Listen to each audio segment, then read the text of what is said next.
இன்றே டவுன்லோட் செய்து உங்கள் ஃபேவரட் ஷோக்களை என்ஜாய் பண்ணுங்க.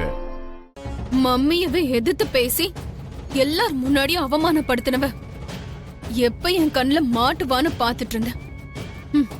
அவளோட பேட் லக். அவளே என் கண்ணு முன்னாடி வந்துட்டா. அவ இன்னைக்கு நினைச்சு கூட பாத்திருக்க மாட்டா. அப்படி ஒரு கொடூரமான நாளா இன்னைக்கு அவளுக்கு மாற போகுது. அவ வாயாலே உங்ககிட்ட மன்னிப்பு கேட்க வைக்கிறேன். மம்மியவே எதிர்த்து பேசி எல்லார் முன்னாடியும் அவமானப்படுத்தினவ எப்ப என் கண்ணுல மாட்டுவான்னு பாத்துட்டு இருந்தேன். அவளோட பேட் லக். அவளே என் கண்ணு முன்னாடி வந்துட்டா. அவளுக்கு கொடுக்கறேன் பாரு பெரிய டோஸா. ஐயோ வேண்டாம் நக்ஷத்ரா, அவ ரொம்ப டேஞ்சரான பொண்ணு. ஆபத்துக்கே ஆபத்து விளைவிக்கிறவனா. அவ இன்னைக்கு நினைச்சு கூட பாத்திருந்திருக்க மாட்டா. அப்படி ஒரு கொடூரமான நாளா இன்னைக்கு அவளுக்கு மாறப்போகுது. என்ன பண்ண போற? இதெல்லாம் சொன்னா நல்லா இருக்காது. செஞ்சு காட்டினாதான் பார்க்க நல்லா இருக்கும். பார்த்துக்கிட்டே இரு.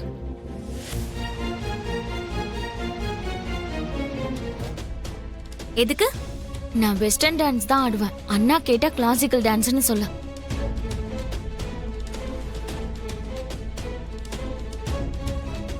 சரி, இந்த 1000 ரூபாய நீயே வச்சுக்கிட்டு நீ கிளாசிக்கலே ஆடு. என்னால முடியாது. நீ கத்துக்கிட்டது 4 பேருக்கு முன்னாடி ஆடி காட்டுறதுக்கு தானே. பூமி, இது காலேஜ். எல்லாரும் சிரிப்பாங்க. யாரும் சிரிக்க மாட்டாங்க. நீ நாட்டியம் ஆடினதுக்கு அப்புறம் அவங்க எல்லாரும் சிரிச்சாங்கன்னா நீ ஒழுங்கா நாட்டியம் ஆடலன்னு அர்த்தம். நாளையில இருந்து நான் காலேஜ்ல தலை நிமிர்ந்து நடக்கணுமா வேணாமா? நாட்டியங்கிறது அந்த நடராஜரோட பிரசாதம். சரியா நடனம் ஆடினா கண்ணுல வச்சு ஒத்திக்குவாங்களே தவிர யாரும் கிண்டல் பண்ண மாட்டாங்க. உனக்கு புரிய மாட்டேங்குது பூமி. பூர்ணி, நீ கத்துட்டு இருக்கிற நாட்டியத்தோட மதிப்பு உனக்குதான் புரிய மாட்டேங்குது. இங்க பாரு, தெய்வங்களே பாராட்டுற இந்த நாட்டியத்தை வெளிப்படுத்துறது அவமானமா நினைச்சா அது அந்த தெய்வங்களையே அவமதிக்கிற மாதிரி. ஹாய் பூர்ணி. என்னடி இன்னும் ட்ரெஸ்ஸே மாத்தாம இருக்க? நீ என்ன வெஸ்டர்ன் ட்ரெஸ் போட போறேன்னு நாங்கெல்லாம் பார்க்க வெயிட் பண்றோம். இது இவர் காலை. நான் வெஸ்டர்ன் டான்ஸ் ஆடுறேன்னா கிளாசிக்கல் தான் ஆடணும்னு என்ன உயிர் எடுக்கிறா. ஹலோ, இது காலேஜ் டான்ஸ் போட்டி, காமெடி ஷோ இல்ல. ஓஹோ, நீங்க டான்ஸ் டீச்சரா? இது காலேஜ். இங்க என்ன மாதிரி வெஸ்டர்ன் டான்ஸ் தெரிஞ்சவங்க தான் இருப்பாங்க. எங்க முன்னாடிலாம் அந்த தத்த தைதி தித்தைலாம் வேலைக்காகாது. பாரம்பரிய நடனத்தை அவமதிச்சு பேசுறப்பவே உன்னோட நடனம் உனக்கு என்ன கலாச்சாரத்தை கத்து கொடுத்திருக்குன்னு எனக்கு நல்லா தெரியுது. கலாச்சாரத்தை கத்து கொடுக்கற அளவுக்கு பெருமை வாய்ந்ததா உன் நாட்டியம்? ஏன் நாட்டியத்தோட அருமை உனக்கு என்ன தெரியும்? தெய்வங்கள் இருக்கிற இடத்துல சலங்க சத்தத்தை கேட்க வச்சது என்னோட நாட்டியம். முனிவர்கள் மகாராஜாக்களால பாராட்டி கௌரவப்படுத்தப்படுறது ஏன் நாட்டியம். கோவில் மாதிரியே எல்லாரையும் ஈர்க்கும் என் நாட்டியம். 7 கடல்களை தாண்டி வெளிநாடுகள்ல கூட சலங்க சத்தத்தை கேட்க வைக்கும் ஏன் நாட்டியம். மேல இருந்து வந்ததுனால, மேல இருக்கிறவர் கொடுத்ததுனால இப்பவும் எப்பவும் மேல் இடத்துல தான் இருக்கும் ஏன் நாட்டியம். கிழிஞ்சு போன பழைய வரலாற்று புத்தகத்துல ஏதோ மூலையில இருக்கு உன்னோட நாட்டியம். இப்போலாம் வெஸ்டர்ன் டான்ஸ் தான் மக்களை கவர்ந்து இழுக்குது. என் நாட்டியத்துக்கு ஈர்க்கறதெல்லாம் தெரியாது, ஆனா ஊக்குவிக்க தெரியும்.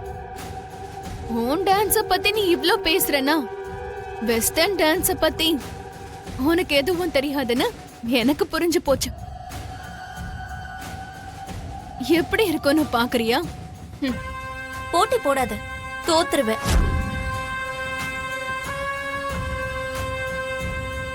என்னது, எங்க நட்சத்திரா தோத்து போறதா?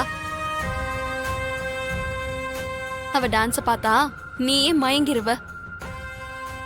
மயங்க வைக்கிற மாதிரியான டான்ஸ் எல்லாம் எனக்கு தேவையில்ல. நோ நோ நோ நோ, நீ என்னோட டான்ஸ பார்க்கணும். ஏன் டான்ஸ் முன்னாடி உன் டான்ஸ் நத்திங்னு எல்லாரும் முன்னாடியும் ஒத்துக்கிட்டு என்கிட்ட மன்னிப்பு கேட்டாகணும்.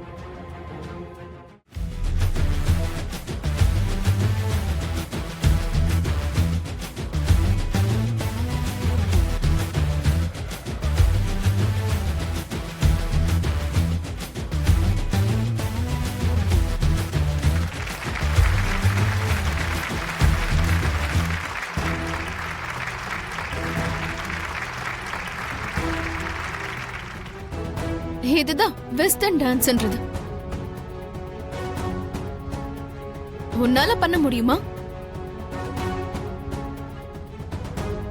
வேண்டாம், எல்லார் முன்னாடியும் மானம் போயிடும்.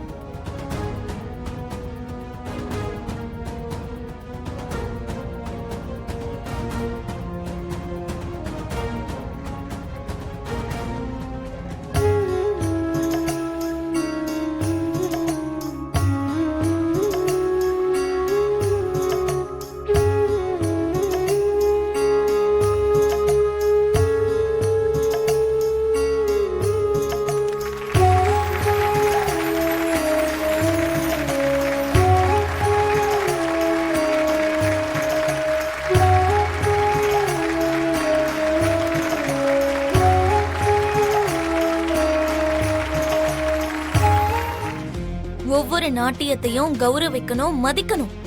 அப்பதான் அந்த நாட்டியத்தை நம்மளால கத்துக்க முடியும்.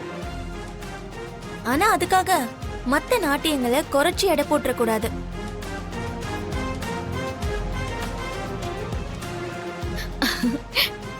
சூப்பர் சூப்பர் பூமி, நான் இன்னைக்கு கிளாசிக்கல் டான்ஸ் தான் ஆடுவேன்.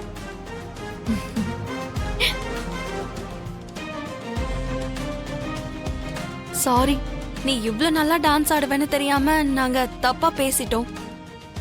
பூர்ணி, நீ கிளாசிக்கல் டான்ஸே ஆடு.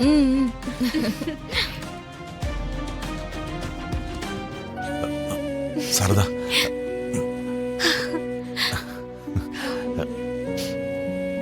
நல்லா இருக்கா? ரொம்ப பிடிச்சிருக்கு. சரதா, இந்த புடவைய உனக்கு நாளைக்கு காலையில கொடுத்துட்டு உன்னையும் குழந்தைகளையும் நாளைக்கு மத்தியானம் வெளியில கூட்டிட்டு போலான்னு நினைச்சேன். ஆனா உனக்கு தான் தெரியுமே எனக்கு வேலை இருக்குன்னு. என்ன மன்னிச்சிரு. நீங்க அன்பா கொடுக்கறது தாங்க முக்கியம். எப்ப கொடுக்கறீங்கன்றது முக்கியம் இல்ல. ஒவ்வொரு வருஷமும் நீங்க கொடுக்கற இந்த பரிசெல்லாம் பீரோல மட்டும் இல்ல, பாதுகாப்பா என் மனசுக்குள்ளேயும் மறைச்சு வச்சுப்பேன்.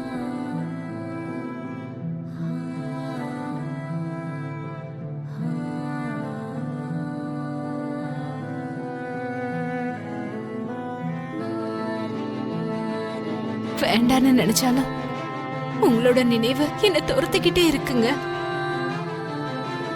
உங்களை எனக்கு ஞாபகப்படுத்திக்கிட்டே இருக்கு.